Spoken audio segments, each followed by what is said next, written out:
For sure. I mean, Neptune gets swept up in participation mystique.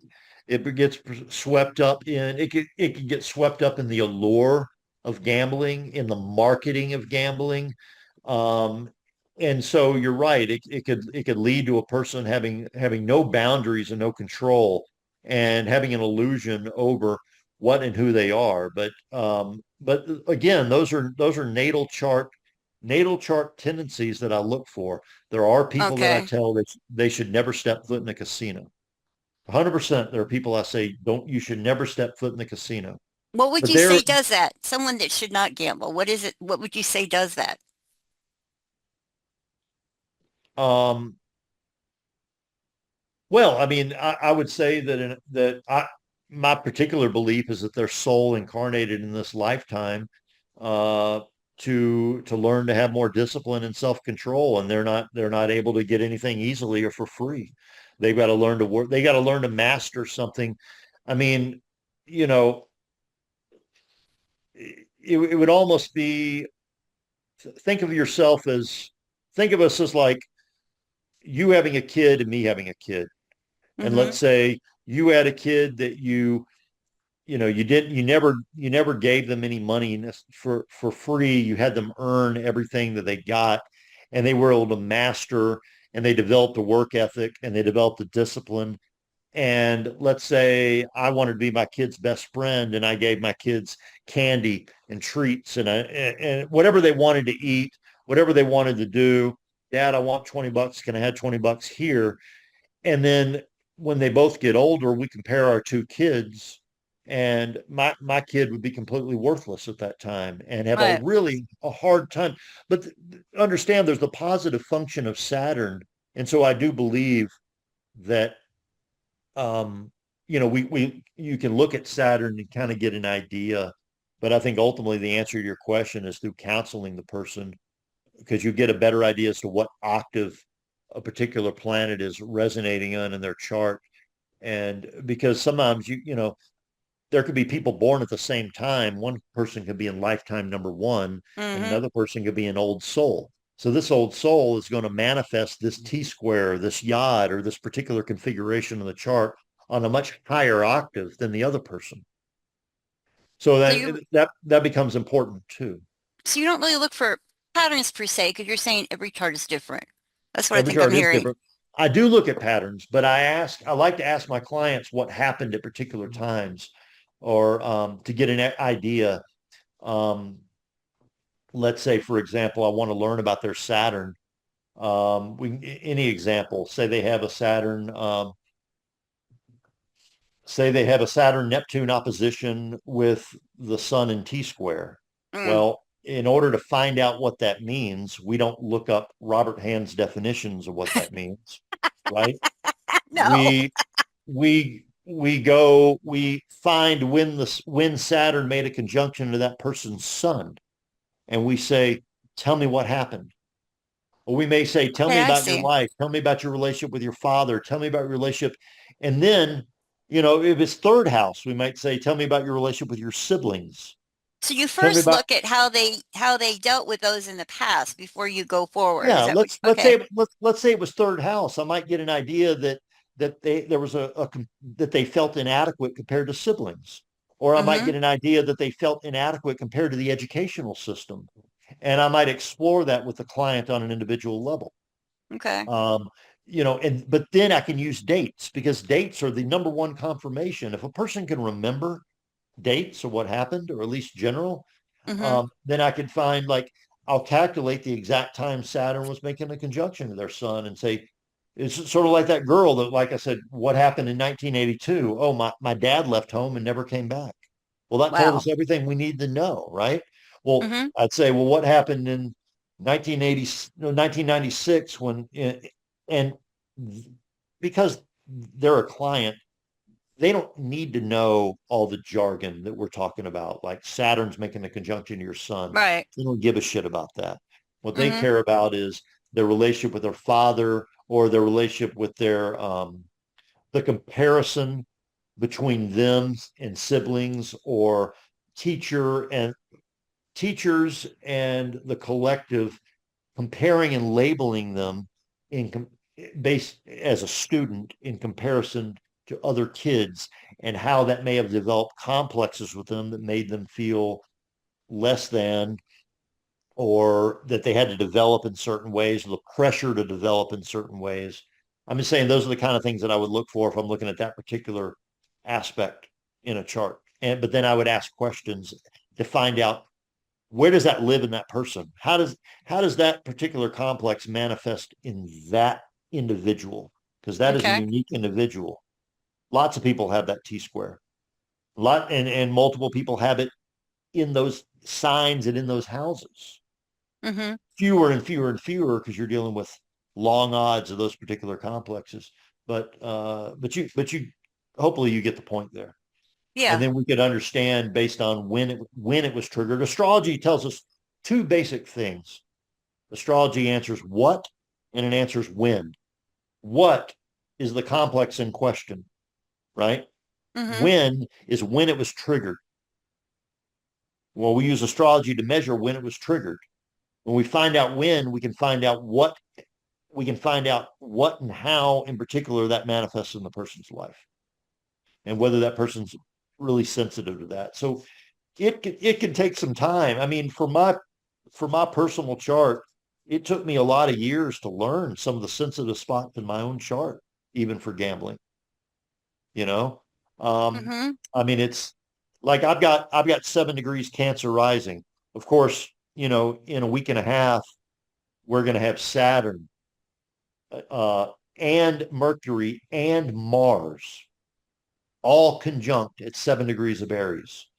That's going to be a terrible transit for me personally. I'm not going to be gambling I on bet that that day, sounds bad.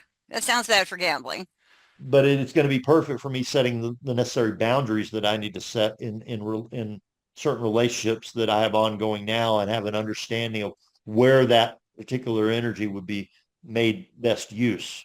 But it isn't in trying to put my money at risk. Um, Gotcha.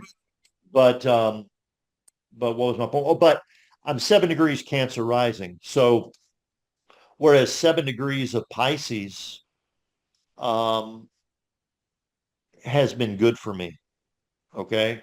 Mm-hmm. But I have a 23-degree Libra sun. So when it moves to 8 degrees of Pisces, now it's moved from a trine to my ascendant to now a 135 Sessa square to my natal sun.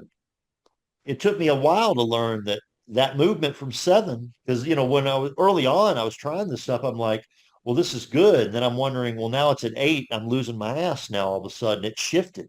Everything Mm-hmm. shifted.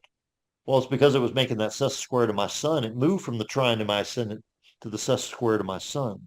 So I learned for myself that was a sensitive spot that needed to be fine tuned. I needed to stay away from that particular thing. What I didn't mention earlier, I was in the kind of in the middle of the story and I forgot, but now I Mm-hmm. remember it.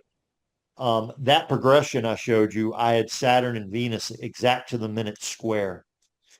Um, and it was square exact at 14 degrees and 29 minutes of Leo and Scorpio. Okay. And so I left on my trip the day after, but there Mm-hmm. was one thing that I overlooked. The day after that square was exact, transit Neptune went stationary direct. You're talking about Neptune. Here's an example of a transit I overlooked. And I actually had a few days where I had to take a step back, because I went to play and I ran as bad. I ran the worst that I've run in over 5 years. Like, I had terrible luck. And understand, I win over 95% of my trips. So what was it Over, in your chart that you think did that, made it bad? well, I'm telling you exactly what it was. So Neptune, the station, was, let me look back. Uh, what was that last station? This was not too long ago. Um, I think it was 29. There it is. Let's see.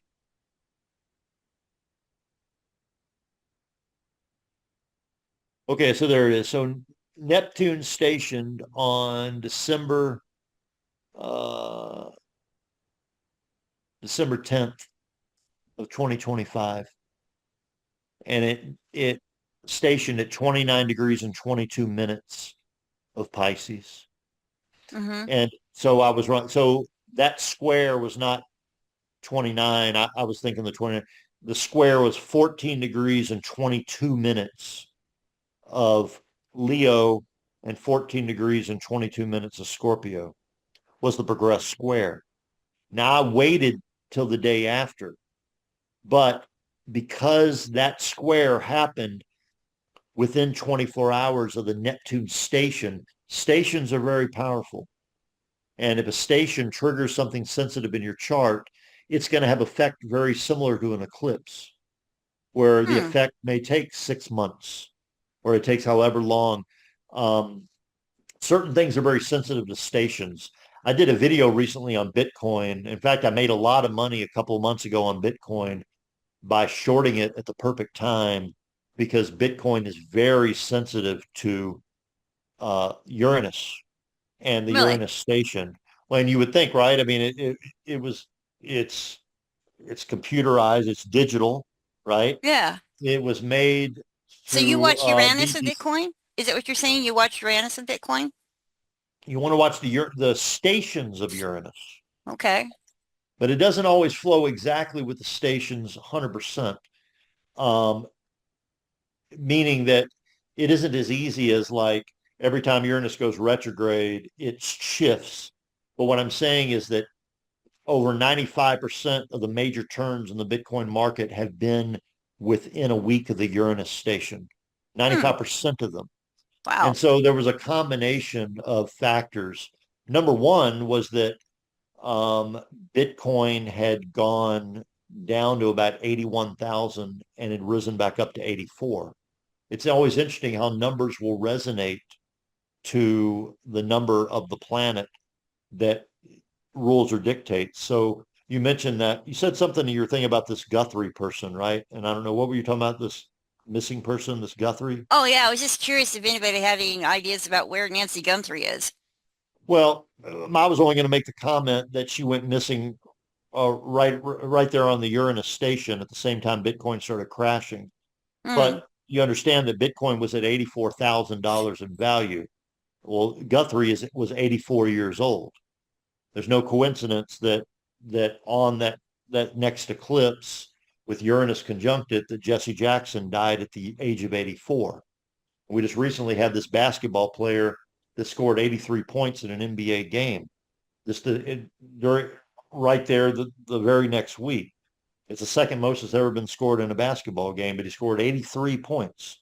Well, obviously, but when we see these things, we know these things, we see 84 over and over again. This person's 80. We know that we're dealing with Uranus, which is Okay. an 84-year cycle. Okay. Mm-hmm. Um, but the point about this particular, uh, I don't know that I finished the point, was that Neptune station was at the exact midpoint of my Saturn Venus square in my Okay. progression. Exact. 14 degrees and 22 minutes of Leo and Scorpio. The midpoint of that is 29 degrees and 22 minutes of Virgo. And obviously that means the apex midpoint would be 29 degrees and 22 minutes of Pisces.